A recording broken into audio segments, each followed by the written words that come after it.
Hey guys, welcome to a review of our current multiplayer game in which we at least had 25 players, but I think the count is a bit lower at the moment. I think we have 22. I know that Switzerland and Egypt left us for sure, and I'm not sure about a Greek player. There's a lot of mess happening during it's always like that during the first session, but especially when you have so many people. It's hard to control everyone. Anyway, if you don't know what this is about, you should probably check the description in the box. I'll leave it, link it below. There are also free streams or recordings of this game, like a full session. I know Gaku did one, he was playing Austria. I did one, playing Sardinia. I also streamed, so my quality of my videos are probably worse than his, and also TJ, the guy playing Netherlands. I think he didn't stream it. I think he just recorded it. So you can check all of the stuff on our channels. I'll leave all the links below. So if you're interested in that, check it.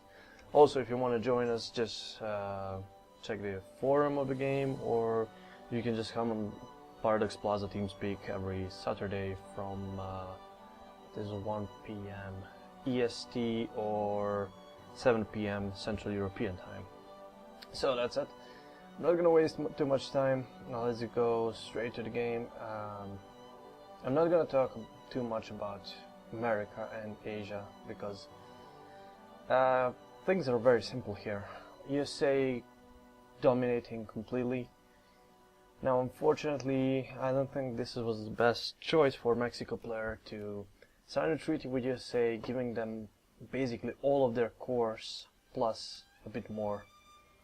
I think Tijuana doesn't have any American cores, but they will be able to core a team very, very soon, and I think that was overall very poor decision by Mexico. He was going to lose those territories regardless, but at least, first of all, he could have fought to keep them, and second thing is that USA would never be able to get all of those territories in one war. So USA would have to spend a lot of time and a lot of effort to get those territories, and this way they got it for nothing. Aside from that, well, I guess Mexico did get some time in peace to build up the country, but I still don't think it was worth it. And then Spain also traded Cuba to USA, which is an okay choice. I think if USA really pursues Cuba, then Spain can't really defend it. Also, there is USA's USCA and American Brazil, which makes absolutely no sense to me, but okay. Well, in this session, I think, in the second session, things might be slightly different, because now we have an alliance between Brazil, Gran Colombia, Chile and Argentina. So that should keep USA away from South America.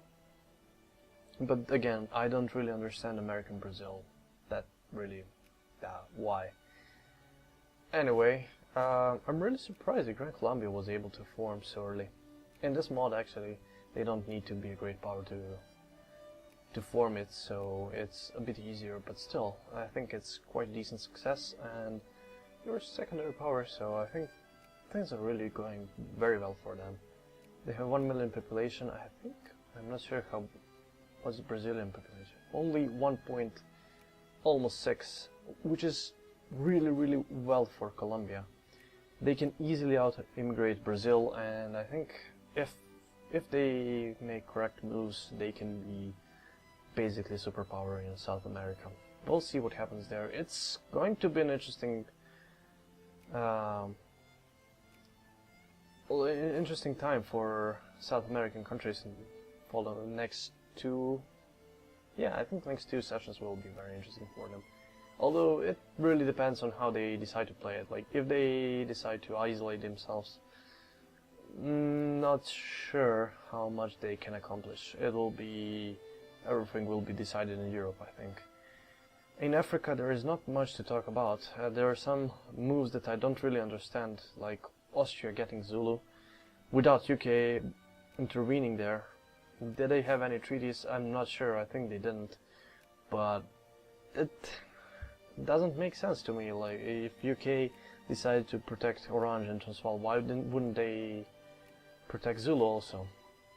Because now they have one more great power to compete with in Africa for colonization, so that makes no sense to me. Portugal, you always want to allow Portugal to expand because Portugal can't really colonize anything. So every colony that Portugal gets benefits the UK because they really don't have any colonial points to expand there anymore. Now, this was actually Russian Zanzibar and Russian Somaliland, which is still a thing. Again, why is UK allowing that? But whatever, that just happened. And then Mexico's Oman, that probably won't be a thing for a long time. France getting Abu Dhabi, not important really. Not gonna waste time talking about that. Ottomans, yeah, they're doing a lot of stuff. They're not devoting their armies into any major European wars, and they're doing very well in Middle East, getting all of those territories.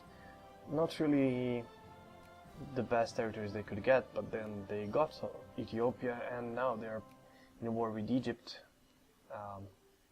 Using the time that UK was actually protecting Egypt, and then at some point a guy came into the game and took Egypt, but then he decided not to play Egypt. I'm not really sure what happened there. I was in the middle of the war.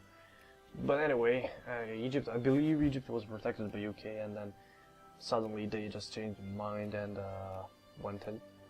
As you can see, they're occupying Egypt. So Ottomans are now taking that opportunity, and they're also attacking Egypt. Of course, Ottomans were allowed to take their course, so they have a lot of prestige now. And Asia, well, I honestly expect more from Persia. Persia is, I believe, way over the infamy limit, and I think UK is protecting them right now. But that's not a way to go. Like, they really spend a lot of infamy for nothing. They're at 70% westernization progress, and if they manage to westernize and then get contained, it will be okay for them. But if they fail, it'll be devastating. I think, I'm not sure how much they're gonna drop, but they could easily go to 0% westernization, and that's not a good thing for them. Meanwhile, we had a very swift annexation of Punjab by UK. Wasn't really received that well by Russia, Austria and Germany. They all tried to help, but they couldn't reach them in time. So that was a full British victory there. They're currently working on annexing Burma.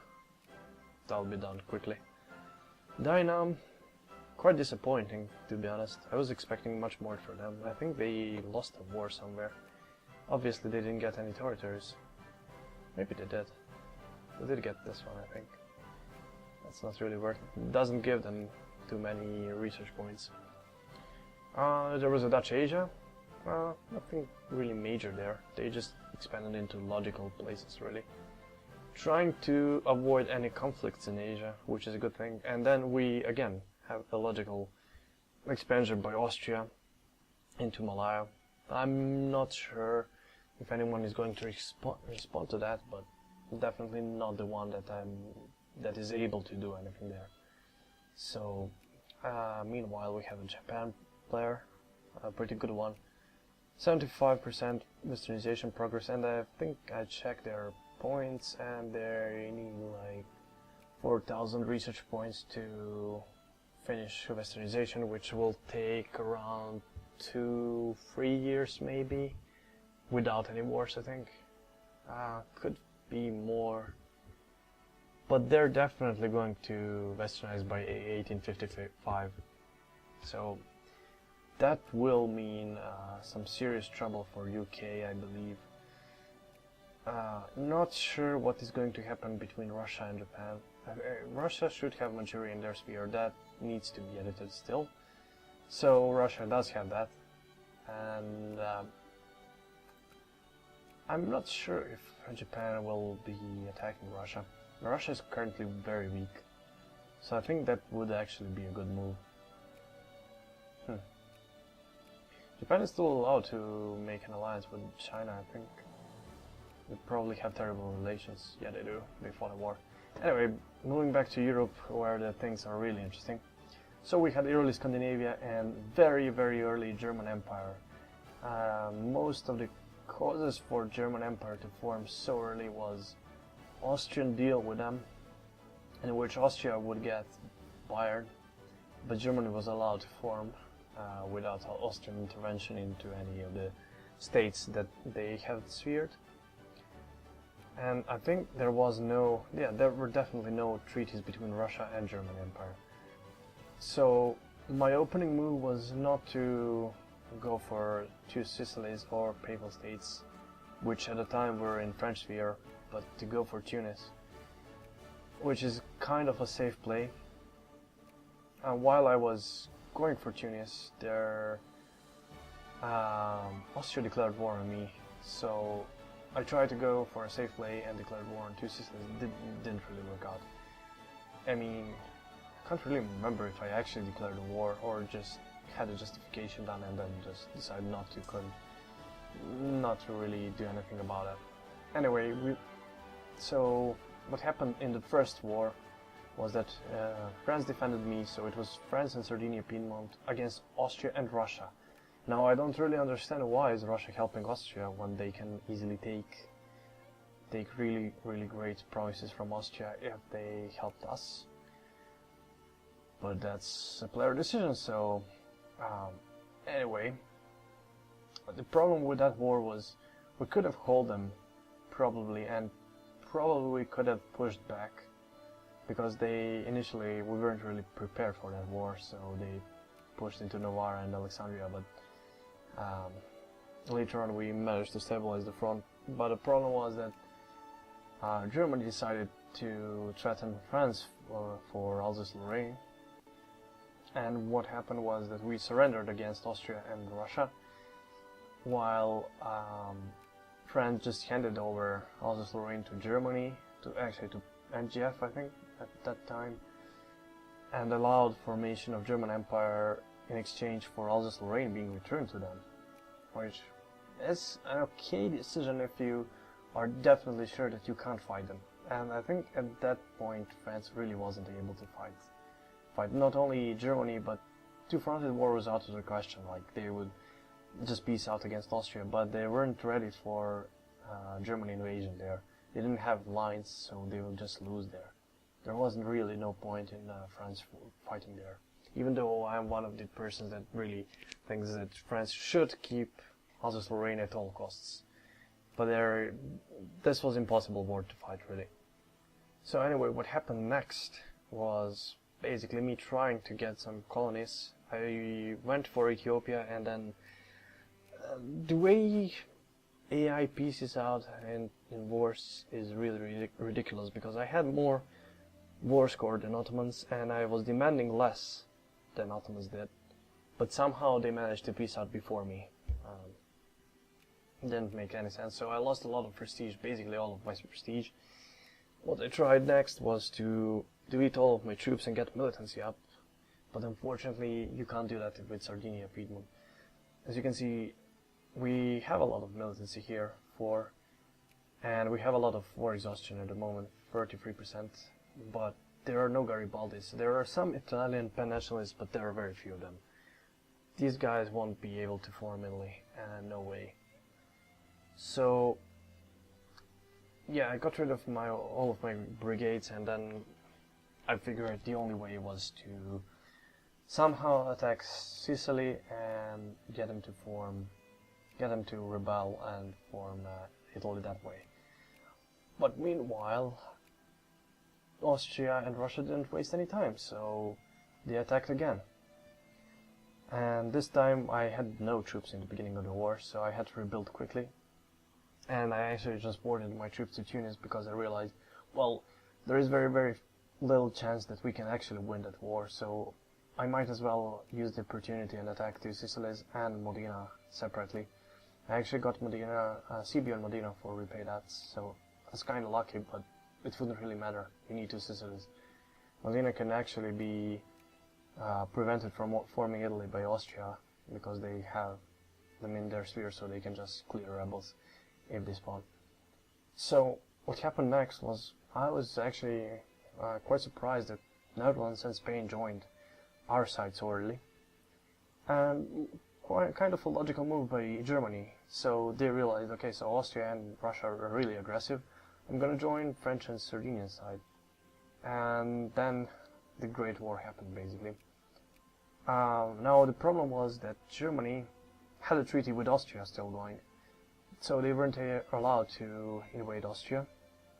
Neither was Austria allowed to invade Germany, but they were allowed to be in a war on different sides. So Germany went against Russia and pushed them. Well, actually Russia didn't have any troops here, so Germany just started occupying a lot of Russian states.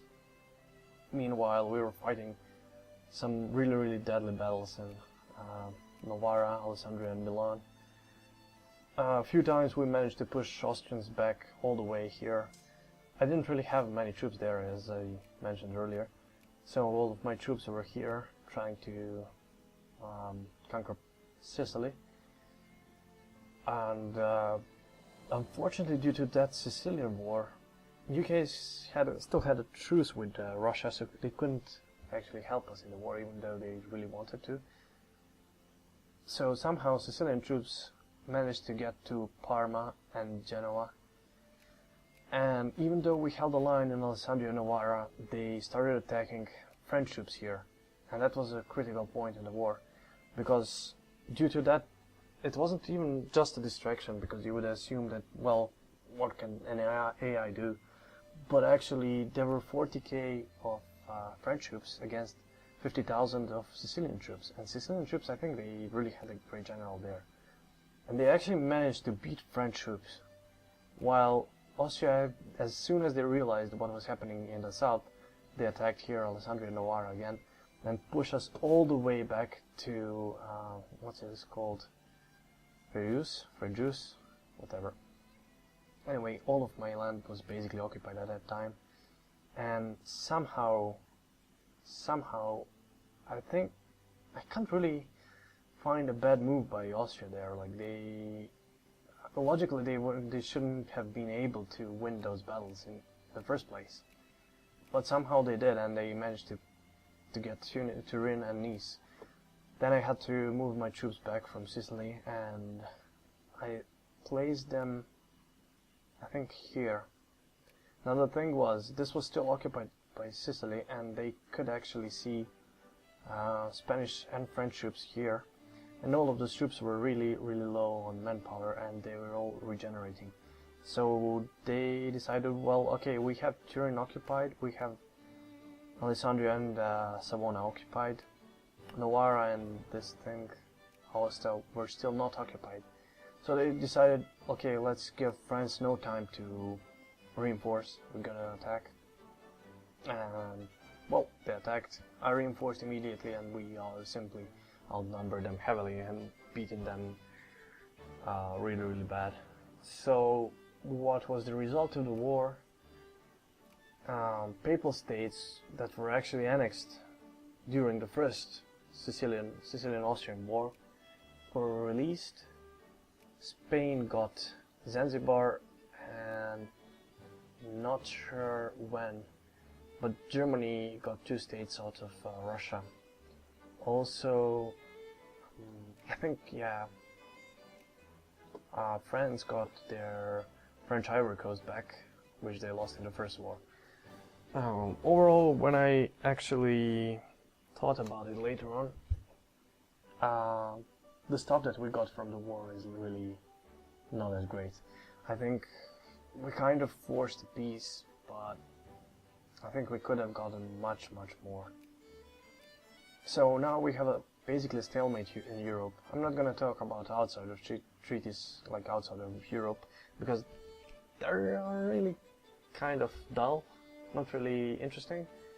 Basically a stalemate here, huge block against USA, defensive block, not I don't think anyone is going to invade USA. So now we have an interesting situation in Europe.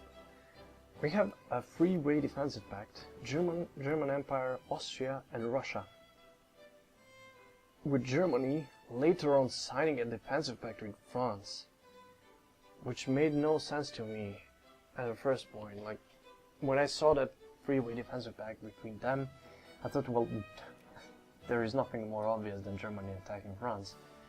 But then Germany decided to sign a defensive pact with France. Why? It kind of puzzled me, and I actually think I know what is the reason for it. I'm not going to reveal it in this video. I'm gonna make a short video just before the session, and I'll upload it during the session, so I don't really reveal too many things. But in that video I'll show my plans for the current session, well, the second session, and what I think the German plans are. Now, one more interesting thing is, what is UK going to do? They are now shackled into mini-wars against the Sicilies and Modena. Those wars are done. Also, Egyptian war is done, and war against Burma and Niger, pretty much done. So, I am currently waiting to see what are the next big moves by German Empire and the United Kingdom going to be. Russia and Austria are not going to make any big moves, I think. I'll show you quickly the state of Austrian army. They've got beaten heavily, so they have 32 brigades at the moment, but only out of 10 possible. So if they engage into any wars right now and fight any battles, they're just going to lose all of their men. In comparison, I have 6 brigades at the moment, but possible 13, so I have 3 more possible brigades than they do, and I can easily build those brigades. So overall, I think that was a really bad session for me. Didn't manage to form Italy. Not that I was hoping to form it in the first session. There was hope always, but it was really unrealistic to form Italy in the first session. Maybe with Russia on our side would have been different, but also I'm very disappointed about how Ethiopian war went, because Ottomans are really powerful at the moment. They have a lot of prestige, but they didn't lose any troops, any serious troops. They didn't fought any serious wars. So I expect them to be really powerful in the third session. Not in this one, because they still lack techs. They're still very beatable. But in the third session they're going to be a very scary opponent for anyone. So they are forced to be considered, really. And now the only good thing in this session that went for me, not Spain. I'm gonna show you what Austria and Russia did to their nations. Okay, there we go. So what I did was, since they were fighting wars, first of all, this is a mistake. If you're fighting a war, you go for army professionalism first, not muzzle-loaded rifles and strategic mobility. I don't know why he went for that. Maybe for engineers, but that's not good enough reason. So Austria skipped almost all of the research point techs. They did get idealism, but they don't have ideological thought or stated government. Neither they have education techs, so they're slacking in research points heavily, and also in literacy. The same thing for Russia. 14 research points. Austria has even less. They do have idealism and they do have ideological thought, but without positivism, functionalism, and state-owned government, they are useless. Like, their literacy will go up so slow, because this mod doesn't have Darwinism plus 50% education. It has only 10%, and that's a huge blow for Russia. And I think that'll hurt them in the long run. Now, compared to them, I have 18, almost 19 research points, and I was actually calculating it, and if we assume that I had a 4 or 5 point lead over Austria and Russia for 10 years, I was actually able to get 3 to maybe even 5 more techs than they did, which is a serious thing to consider. I'm not sure how many research points Germany has.